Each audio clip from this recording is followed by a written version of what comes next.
Si yung businessman. Okay. Okay na. Simulan na natin ang misa. Makinig na. Makinig. Bumigay kay Father. Yan, makadiscuss ka ba yan? Magandang umagang, ay, magandang umaga tuloy. Magandang gabi sa inyong lahat mga kapatid. Magandang umaga. Gabi rin po, Father. Cousins, dami mo ah. Ang topic po natin, family objectives. At ang una po doon, napapansin po natin, ay ang pagkakaisa. Mga kapatid, Pinsan ko kami. Ay, paano yung pinsan mo? Walang tulong-tulungan. parang ang pagkakaisa po, ang ibig sabihin po yun ay pagtutulungan sa pagkakaisa. Sa pamilya, kailangan ng pagtutulungan upang makaahon sa hirap at hindi mahirapan ng bawat isa sa mga gawain. Report mo ba yan? Ayon sa pagkakaisa, sabi ni Lord, Si Billy ba yung susunod? pagkakaisa ang mga tao, Ako na naman. walang magiging mahirap at makakapili ng maayos sa SB. Alam mo na sa iyo. Mga kapatid, Grabe na. Palakpakan, palakpakan. Dahil may naiintindihan. Billy Boy, ikaw na. Disiplina. Sino yung number 2? Si Binoy. Ah, si Billy Boy. Uy, wala pa nag-explain nung sa walang away-away. Ayun pa pala. Billy Boy, ikaw na yun. Ay, hindi si Akira na. Godfrey, walang away-away. Si God pray muna. pero mga father, nakalimutan ko po ang isang bagay. Si Cassie. Mga father na kami. Mga father to din. Ang pagkakaisa po, First honor? kapag nagkakaisa ang mga tao, syempre alam po natin na walang away. Kung nagkakaisa ang bawat tao, madaling natatapos ang mga gawain at hindi sila nagtatalo kasi nag-aaway. Yun lang po mga kapatid. Papa. Para Billy Boy. na ako sister. Billy Girl, I mean. Disiplina.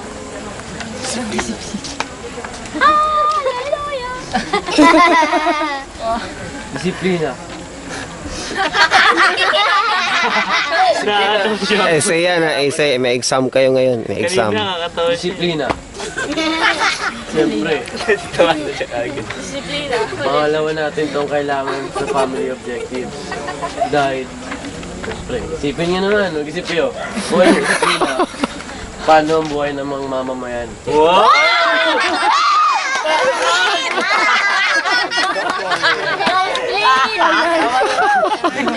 Sige lang, sige lang.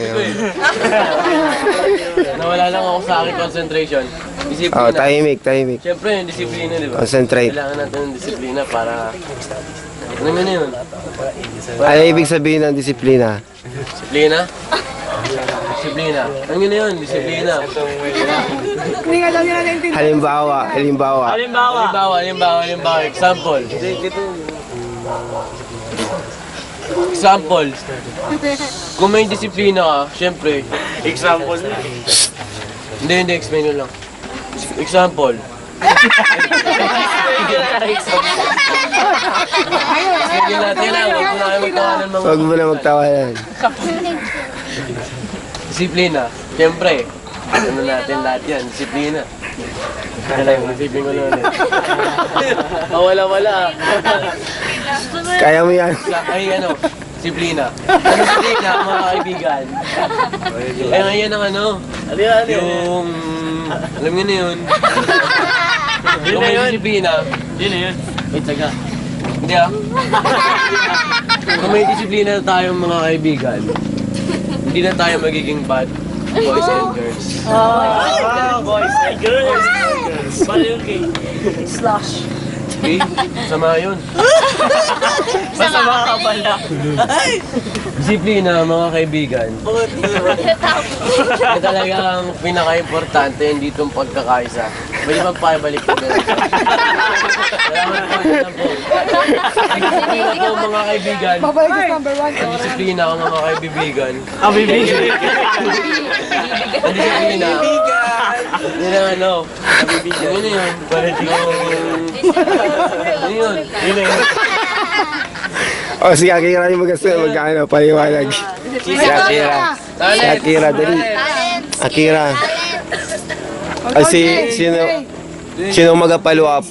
Follow up. Yung wala. Ako na sa disiplina. Oh, yan. Elaborate. Elaborate. Support. Saan po? Number 2, disiplina. Disiplina. Kailangan natin ng disiplina sa ating pamilya. Talaga? Dahil ito'y napakahalaga. Dahil kailangan natin disiplina para sa... Kailangan nating maging... Example, disiplina.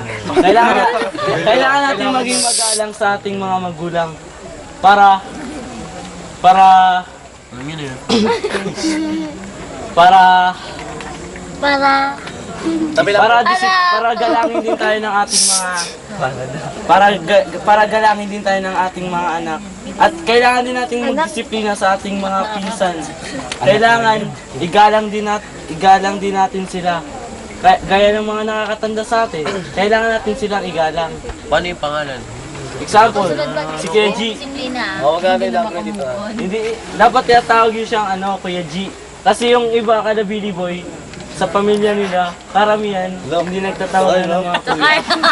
Kailangan natin ng disiplina. Kailangan nating turuan ng ating mga kapatid at mga pinsan na maggalang sa atin para may pasa rin nila sa kanilang mga kaibigan. At lalong-lalo na sa kanilang mga anak. Sa future, magiging anak. Kaya, In short, kailangan mo silang itong disiplinahin. pangalawang pinakamahalaga sa ating pamilya, disiplina. Dahil kung walang disiplina, Walang tao. Walang pagkakaisa. pag walang disiplina, Walang tao. Ginaiyak ko eh. pag walang disiplina, parang iniisip lang ng tao na hindi tayo, hindi yun na yun. Move on. Ah, sige. Wala na, hindi tayo ka-move. Follow up ulit, follow up. Disiplina. Ang disiplina sila naman ang pinaka-importante sa disiplina natin eh. Ano sa tingin mo, anong disiplina? Walam. Kasi wala ang disiplina. Pinakamalit na, pinakasimpleng disiplina yung pagtapon natin ng basura sa ating kapaligiran. Kaya kailangan, Sa sarili pa lang. ang isang malaking bagay nagsisimula sa maliit. Kapag nagtanim tayo ng disiplina sa iba, nagalangin ang ating pangalan. Yun lang po. Ganun.